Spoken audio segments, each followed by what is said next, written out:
So here we go. We have another model which is just detecting the metal and the rock just using the data it has been trained on. So we have the sonar data and we have 208 sonar data set. So the last column represent the rock and the something called metal. So here we have 208 data set. So we have trained the model using the sklearn what we say module, and then we have just used the logistic regression here.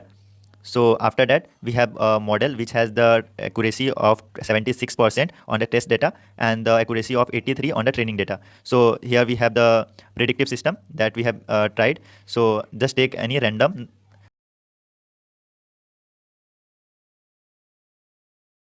The object is rock. So here in our data, it was also the rock. So our model is just predicting it with a 76% accuracy. Let's take another data to just predict the model. So here just taking a random M. See, the object is mine.